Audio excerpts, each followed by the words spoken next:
Inihayag ngayon ng isang dating presidential consultant na walang masama kung muling tatahaki ng Pilipinas ang independent foreign policy. Magandang paraan anya ito upang mailayo ang bansa sa gulo.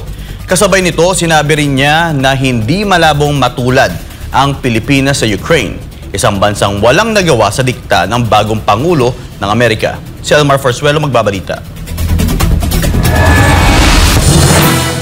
No, Marcos won't be involved. Trump doesn't want Marcos involved in this, just like he doesn't want Jinping involved in this. Ito ang sinabi ng dating presidential consultant na si Jose Alejandrino nang tanungin kung epektibo pa ba para sa Pilipinas ang pakikipag-usap sa ibang bansa nang sa gayon ay maresolba ang tensyon sa pagitan ng China at Pilipinas pagdating sa isyu ng teritoryo. Sa eksklusibong panayam ng SMNI News kay Alejandrino, sinabi niyang malinaw sa buong mundo na ayaw ng bagong Pangulo ng Amerika ng gulo. Dahil dito, hindi umano nito pagbibigyan ang mga lider ng ibang bansa na gamitin ang resources ng Amerika para sa giyera. You know, if Trump had a lot of respect for you, he will bring you in. But when you're stupid, he knows you'll only make gulo.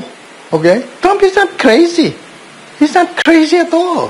He knows what he's doing. Bilang halimbawa, tinukoy niya ang naging pagtrato ni Trump sa Ukraine kung saan hindi pinagbigyan ng US President ang hiling na military aid para ipagpatuloy ang giyera laban sa Russia. Kasunod dito, sinabi ni Alejandrino na nakikita niyang papasok si Trump sa isang kasunduan sa China, isang kasunduang wala nang ibang magagawa ang Pilipinas kundi sumunod. Anya, ganito rin ang nangyari sa pakikipagkaibigan ni Trump sa Russia noong nakarang administrasyon. So what he will do, he will try and reach an agreement with Jinping, and then he will tell the, Bongbong, that's it.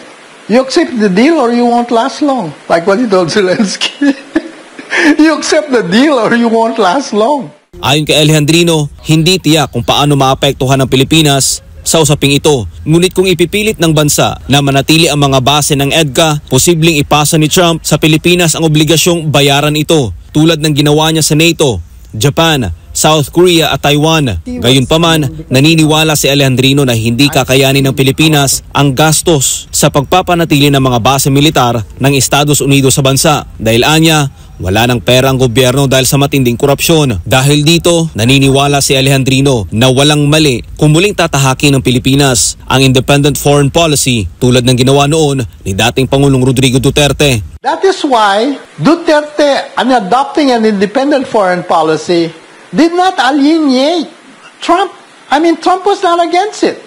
It's only these amboys, whether they're in the Defense Department or in Department of Foreign Affairs, who live in a different world, They think always in like the olden times. Matatandaan na sinabi ng Ambassador to the United States na si Jose Manuel Romualdez na nais ni Pangulong Bongbong Marcos Jr. na makipag-usap kay President Donald Trump sa Washington para talakayin ang pagkikipagkalakalan sa Amerika at iba pang mahalagang issue na kinakaharap ng bansa.